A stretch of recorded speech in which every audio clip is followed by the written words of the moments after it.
За сайн байцгаана уу? Өнөөдөр хайр гэж юу вэ? Хайрын хэлийн талаар хамтдаа ярилцъя гэж бодож байна.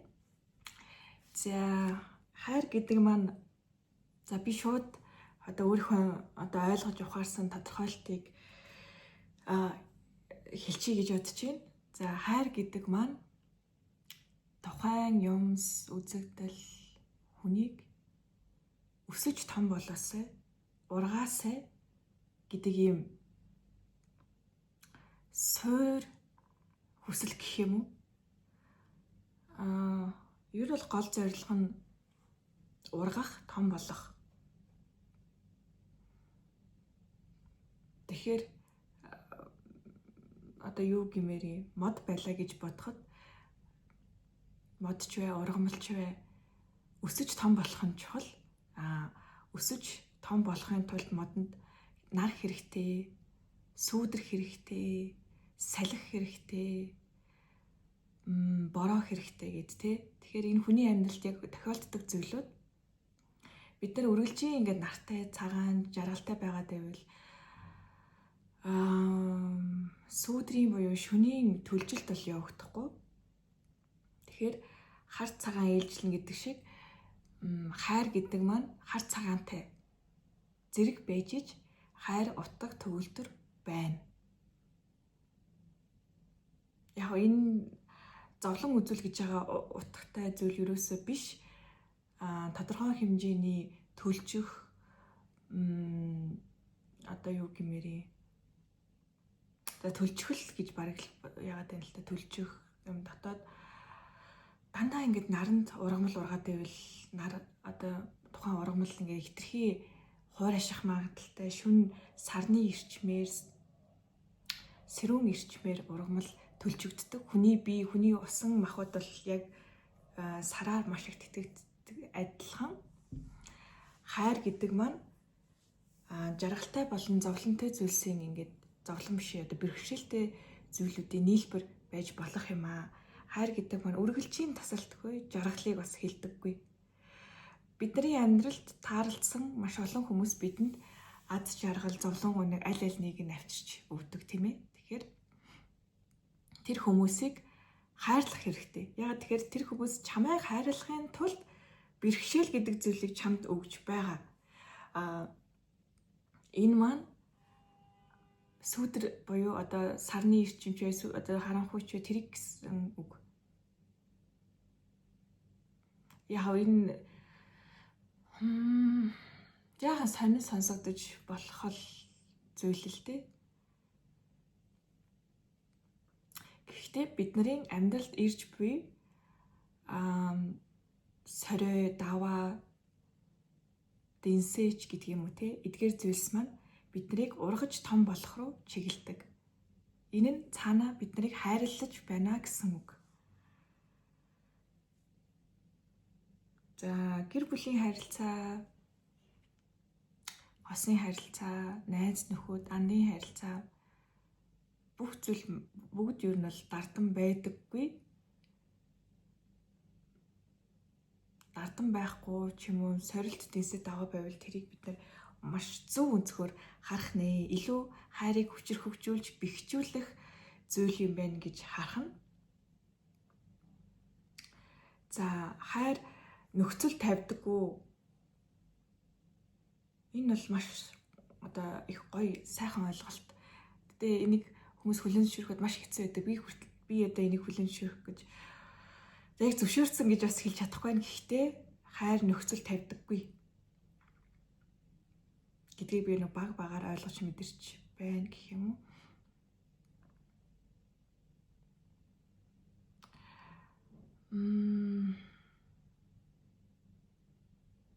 За яамар. За та бүхэн өөрийнхөө хайртай зүйлийг ингээ бодоод үзээрэй. Яг нөө амин голоос хайртай зүйл хүн нөхцөл тавьж байвал тэр бол хайр гэхээсээ илүү тухайн хүний дотоод хүсэл, шунал, дутуугийн байдал бас байж болно.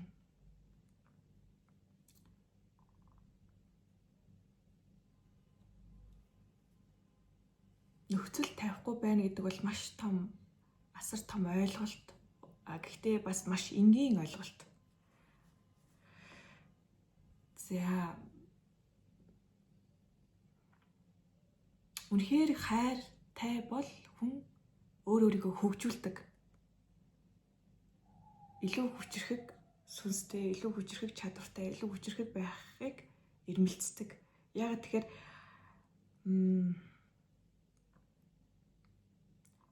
хамгийн өвдөлттэй зүйлийг хайр өгдөг. Хайрыг одоо эсрэг туйлж гэж яхаа хүмүүс хэлдэг л дээ. Гэтэ энэ л эсрэг туйл бол биш. Агуу хайр бол бидэнд одоо юу гэх юм хайрлаж үзээгүй хүн басны ховрол байх болов. Хайр маш их өвдөлтөг өгдөг шүү дээ. Эсвэл зарим хүмүүст өгдөггүй бас байж болно л доо. Тэр хүмүүс бол маш өндөр хүн байна гэсэн үг. Одоо өндөр чадвартай ч гэх юм уу маш нөгөө гэгэрэл сэхэрл бүрэн төгсөрсөн хүн тийм байдаг баг. Хайрлуу ойртох тусам хайрыг мэдэрч хайрыг авах, хайрыг өгөх тусам одоо хайр гэдэг зүйл рүү ингээд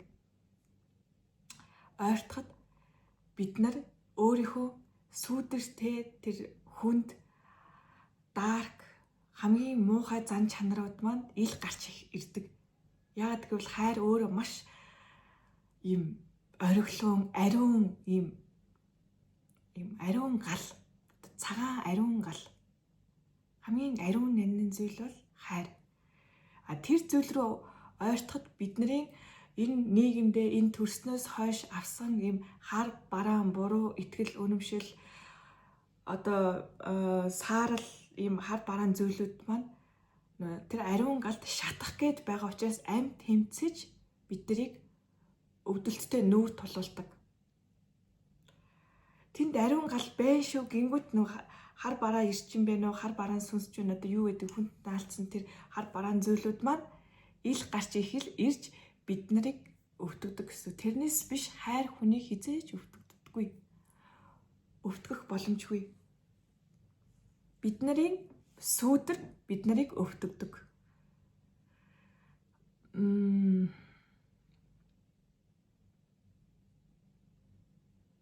Тэр нөхцөл тавихгүй гэд байгаа шалтгаан маань ариун галтайгаа илүү ойртох тусам хүн өөрөөсөө инэрлийн, хайрын, ухаарлын тэр сайхан эрчим инэрийг өөрөөсөө цацруулдаг. Тийм хүнд юу ч дутхгүй. Юу ч дутхгүй байхад хүлээлт тавихгүй гэсэн үг. Хүлээлт тавихгүй учраас одоо хариу нэхэх ч юм уу нөхцөл байдал тавих шаардлага гарахгүй л дээ. Тэгэхээр хайр хүнийг маш их хүчрэхэгжүүлдэг. Бидний нийтлэг ойлголт гэл хайрлал байхаар их сул дорой юм шигээр боддог. Ялангуяа яг энэ эрэгтэй төрлийн нэрийг дамгайлсан хүмүүс тэгж боддог. Хайрыг их сул дорой зүйл гэж боддог. Үгүй, хайр бол хамгийн хүчрэхэг зүйл. Инрэл, нэгүүлсэл, илбэрэл бол хүнийг сөгдүүлдэг. Энэ бол одоо эртээр тэлэгддэг нь бол суу зайл гэдэг шиг. Хайр бол хүнийг сөгдүүлдэг. Ариун хайр, ариун галын нандин тийм хайр. Ааг, омог, бардамнал хүнийг яг тэр бол яг сул дорой байдлын шинж. За хайрын мөн чанар. Одоо та бүгд ер нь ингээ анзаарах юм бол одоо яг энэ нийгэмд хийж байгаа ажил үйлс энэ гудамжинд ингээ явж байгаа машин тэрэг юу вэ бүгдийг ажиглаад зүгээр одоогийн хором ажиглаад үзье. Яах гэж энэ бүгдийг хийдэг юм бэ? Яах гэж өглөө босоод одоо ажил хийдэг юм бэ? За одоо шинээр хөшиг ойдог хүн байлаа гэж бодъё. Зоог зурдаг хүн байлаа гэж бодъё. Ундаа үйлдвэрлэдэг хүн байлаа гэж бодъё. Цаана нь энэ хөшгийг аваад аятай тухтай байгаасай. Энэ зургийг хараад сайн сайхан зүйл мэдрээсэй. Энэ ундааг уугаад биеийг эрүүлжээсэй. гэдэг чинь эдгээр чинь бүгдээрээ хайр биш гэж юу? Хайр биш юм уу? Бидний бүх ажил, үйлс бүгд хайрын мөн чанартай. Энэ уярал, энэ хайлал, энэ халил биш. Энэ хүн төрлөختний, энэ хүмүүний, энэ хүний амин голоос хийх үйлийнх нь зорилго хайр.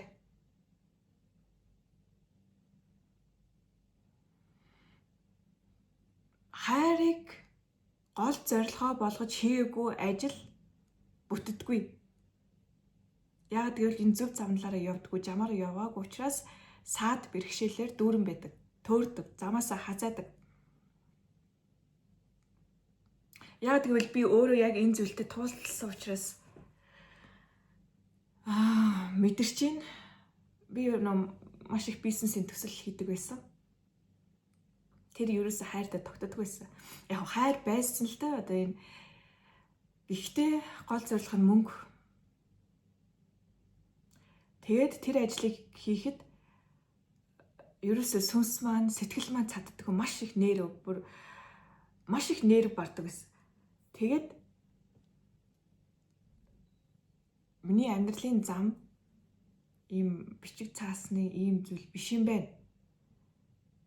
Угаасаа тэрнээс ямар ч хайр, инэрл, илбэрл гэхээсээ илүү баахан тийм маргалтаан ч гэх юм одоо нэг тийм мэтгэлцэн төслийн ажлууд чи ямар төвхтэй олон хүний мөнгөний шунал юуны ийтэй тийм зүйл хоримтлагдсан тийм хар бараа ирчим ихтэй л байсан л та. Одоо тэгээд хүмүүс энийг сонсвол юу ч сүртэй ингэж ойлгож магадгүй. Сэтлүүдийнх нь нийлбэр нь шунал хүсэл мөнгө байсан учраас тэр ажил тийм бас нэг сайн жамын үйлдвэрлэлээр явдаггүй. Гэхдээ яг миний тулд тэр зүйлийг хийж дараагийн олон хүмүүст эерэг өөрчлөлт, эерэг нөлөө үзүүлэх гэдэг юм програм ч юм уу байсан учраас тэр зүйлийг давах нь миний үүрэг. Тэлээгээ би ерөөсө буруутгахгүй маш их зүйлийг бол сурсан. Тэгэхээр хэлэх гээд байгаа санаа маань хайр бол бидний ерөөсө хийж байгаа үйлдэл, хийж байгаа ажил төрөл бүх зүйл маань хайртай л тогтдог. Энэ бол ерөөсө халил уярал ерөөсө биш. Энтэй холбоотой, хайртай холбоотой биш. Одоо тэр сөрөг төлөвийн юм хийвэл тэгэл хазгаа гიშгдэг юмнууд л болдог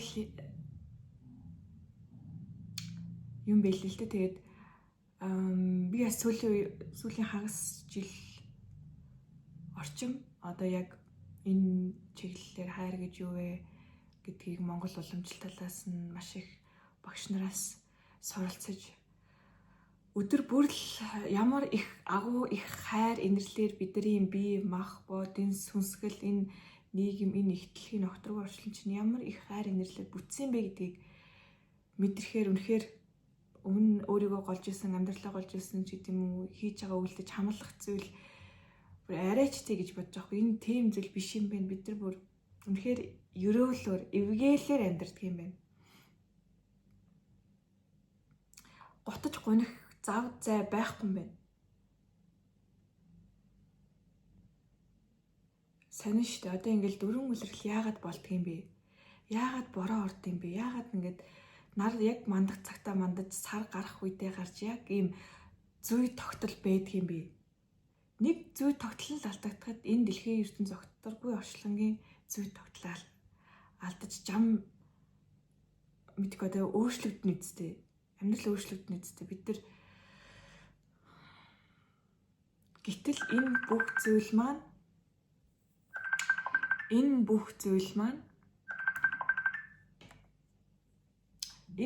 маань яг цагтаа л болж байна. Тэгэхээр хайр бол хаа сайгүй байж идэг. Байгаль их дэлхий өөрөө маш том хайрын хайр. Одоо сая хэлсэн шүү дээ. Дөрвөн үлрэл яагаад болдгийг, ус яагаад хаанаас гарч одоо оргилтын, булгалтын ч гэх юм уу. Энд чи өөрөө байгаль оршихуйн одоо их дэлхийн ч гэх юм уу. Бид ч бол их дэлхийн одоо үсүүд шүү дээ. хүн л ганцхан хайрладаг гэж бид нар бас өрөөсгөл бодохоо одоо болох хэрэгтэй л. Тэгэхээр байгаль маань өөрөө хүнээс л хүний бүтээсэн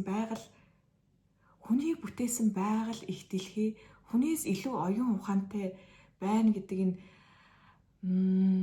баг наад захын логикийн ойлголт юм шиг байгаа. Тэгэнгүүт бид нар энэ ухаантай болсон, ухамсартай болсон өөр оршихугаас нэг ухамсар ингээд үлээсэн юм шиг ихтлэх биш юм шигээр бас их төсөөлдөг. Гэхдээ үгүй болов гэж бодож байна. Ихэн үрээ мэддэгтэй адилхан ихтлэхий одоо өрсөд жижиг бичил одоо бид нар чи их жижигхэн бичил битүүд шүү дээ. Бид нар бол мэдчихэл байгаа. Хайрлаж л байгаа, ивэж л байгаа. Тэгэхээр хайр гэдэг ойлголт маань маш өргөн цар хүрээтэй. Бидний нэгдвэл оршихуйн үндэс нь бол хайр. Хайраас зогтох боломжгүй, хайраас холдох боломжгүй. Энэ бол бидний салшгүй нэг хэсэг. Бидний эс ширхэг бүр хайрын өрөөлөөр урган төлжиж том болдог, өсөж хөгждөг.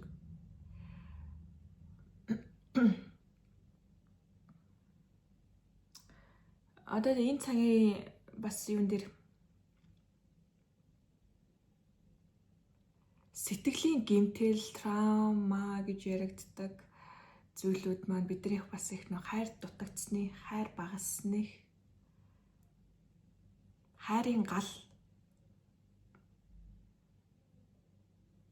гүй болсны, хайрын галгүй болсны. Одоо яг гал нь байгаа ч хангалттай биш.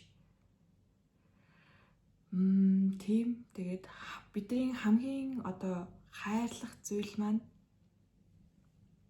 та нар ер нь юу гэж бодож байна? Хүний хамгийн чухал хайрлах зүйл ер нь юу вэ? Бусдыг хайрлах гэсэн үг биш л дээ. Гэхдээ хамгийн чухал хайрлах зүйл маань бидний энэ өөрийн энэ бие. Тэгэхээр хүний хамгийн одоо хайрлах ёстой зүйл маань хүн өөрөө. Яг гэвэл бид нарыг маш их хайр, ивэл, инэрлэлээр орчлон ертөнц огторгүй бүтээсэн. Тэгэхээр ямар их одоо энэ бие эрхтэй систем яаж ингэ хэвийн ажиллаад нуруу одоо яг энэ хөвлийн энэ хэсгээр ингээд ганцхан босоо голч ганцхан босоор нуруунд дээр тогтдог шүү дээ хүний бие. Тэгэхэд асар их зүйл хайр, инрэл, илбэрэл гэдэг чинь эрчим сүлэлтийн дундаас бидний бие мах бод энэ амьдрал бүтсэн юм бэ гэхээр бид нар энэ амьдралаа энэ өөрийгөө асар их хайрлах хэрэгтэй.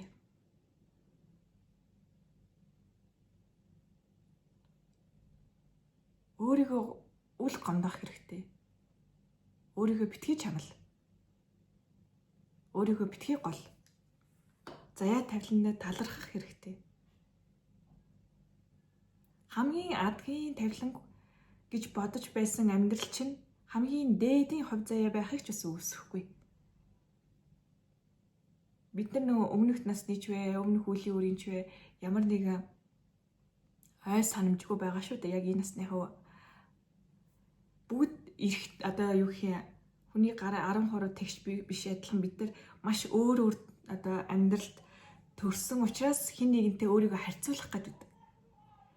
Бидний ямар үеийн үрийг өмнөх наснда үйлдээд энэ наснда тэрийгэ туулах ёстой, давж гарах ёстой, даваавэ гэдгээ мэдхгүйгээс болоод амьдралдаа гомдоо шаналаад гунаа гутраа дараагийнхаа сөрөг муу үйлийг өөрөө дуудаад байдаг. Зүгээр л энэр хайрал гэдэг нь ерөөсөө л энэ бидний одоо өмнөх насны ч юуны ч тийм үеийн үрийн тун хэмжээ нь хүн болгонд өөр байдаг учраас ганцхан ариун хайр, ариун гал гэдэг зүйлээр тэр бүхнийг шатааж болох. Учраас зүгээр л буддийн шашин, бөөгийн шашин, одоо биш бөөгийн шашин нэ бөө тэнгэр үзэл, Христ лалч гэдэг үед нарт хайр гэдэг зүйлийг ярьдаг. Инрэл, илбэрэл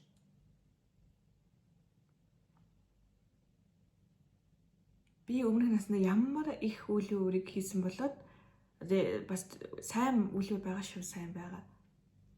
мэдэхгүй шүү дээ. Тийм учраас тэрний арилгах ганцхан түлхүүр нь хайр, инэрл.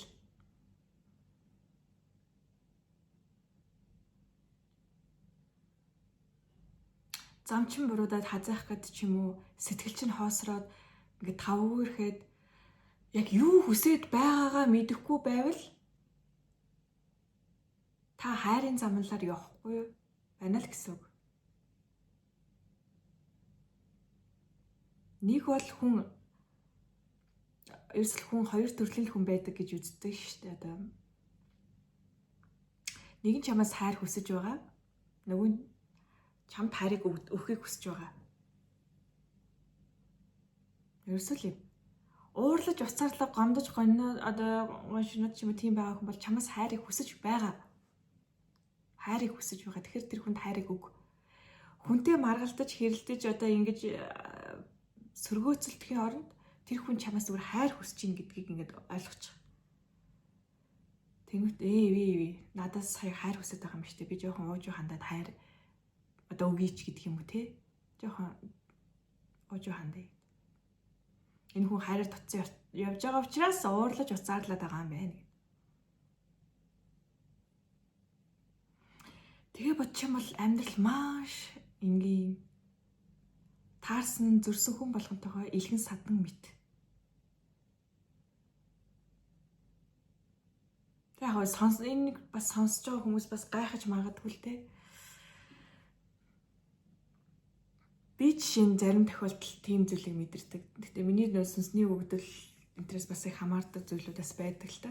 Тэр маань би нэг тийм хаяа өөрөөсөө хөгшмөш нэг тийм 80 настай эмээг 6 настай охин мэтэр энэрх сэтгэл надад хаяа төрдөг. Ингэртэй аваад тэрвэрмээр ямар жоохон юм бэ гэд инхрийлмээр.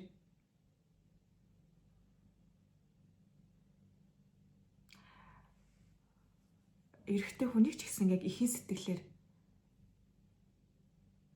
тийм хайрлах, энэрх тийм сэтгэл бас төрдөг. Би одоо их нь биш шүү дээ, ээж нь биш. Гэхдээ энэ бол нөх хайрын одоо дээд гихэн одоо зөв мэдхгүй нь ер нь бас ихийн, эцгийн, энэрлийн сэтгэл хүнээс төрж байх тэр мэдрэмжийг аавна гэдэг чинь бас их сайхан. Чамаас маш мундаг том хүн хэрэгэм цалтай байна уу? Албан тушаалтай байна уу? Тэр хүнийг ихийн сэтгэлээр энэрнэ гэдэг чинь бас тийм сайхан мэдрэмж шүү дээ. Тэгээд энэрлийн сэтгэлээр хүнтэй ингээ хандаад ингээ хайрлахаар хүнийг хүлээн зөвшөөрчдөг. Их шиг нь эцэг шиг нь тэр хүнийг харахаар ивэдээ өрмөн гэж хардаг. Алдаж дээ, онож дээ, ивэдээ өрмөн. Тэр хүнээс алдаа хайхгүй. Хин одоо яг хүмүүс үрээсээ алдаа хайдаг. Гэхдээ жинхэнэ хайрын мөн чанараар зүгээр л байгаагаар нь хүлээж авах. Ургаасаа, төлжөөсөө, том болоосоо гэдэг хүсэл.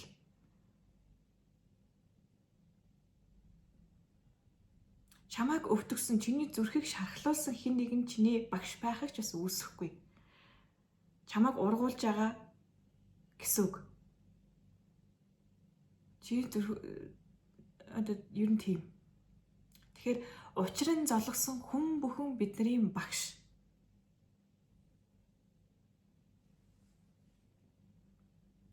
Учрын золгосон хүн бүхэн бидний зөрөө дөнгөрөх төдийд бид нар үүлийн үрингийн чинь хэлхэнд холбогдох боломжтой.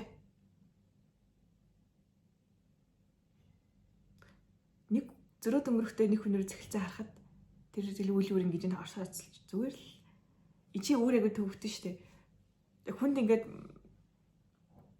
гүцээгүй ингээд дутуу үйл хүний ингээд зүрхэнд үлдчихдэг. Тэр зүйлийг заавал гүйцэх хэрэгтэй, шатах хэрэгтэй. Гомдол байна уу, зөвхөрөл байна уу, гуниг байна уу, юу вэ? Тэрийг заавал дуусгаж иж хэлэх гэсэн үгээ хэлэх сансан сэтгэлээ илэрхийлэх, хайрлсан сэтгэлээ мэддэгдүүлэх. Сэтгэлдээ юм итгээ үлдээ. Хайртай бол хайртайгаа хэл, илэрхийл, мэддэгдүүл. Гомдсон бол гомдлоо илэрхийл. Зүрхэндээ битгий юм ингэж хадгал. Өөрийгөө хайрл гэдэг маань энэ элэг зүрх, энэ дотор байгаагаа эрүүл сайхан байлгахыг л хэлж байгаа шүү дээ. Сэтгэл гэдэг ч бол яг одоо энийг ингээ бүр амар сайн ойлгох ёстой юм шиг байна л да. Сэтгэл, оюун бодол энэ бие махбодтой шууд хамааралтай.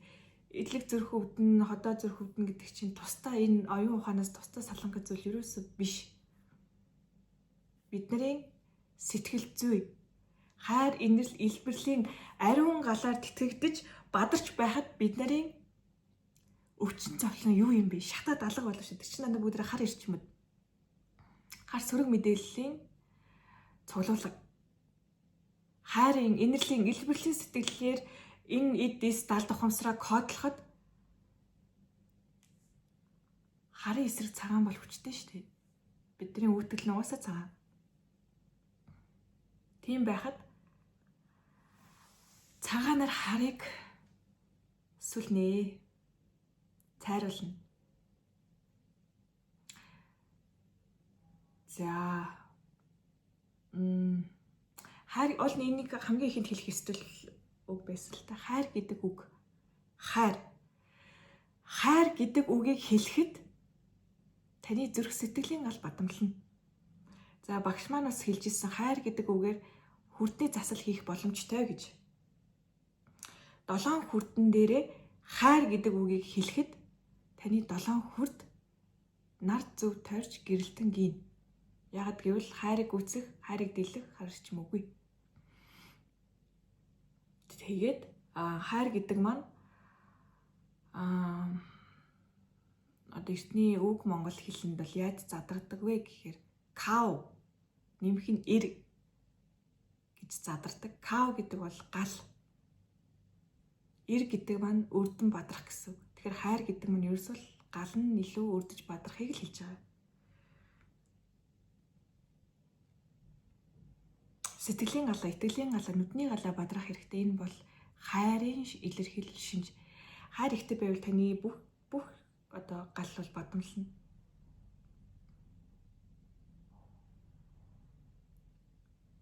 Тэгэхээр хайр гэдэг үгийг байнга илэрхийлж хэлж бай.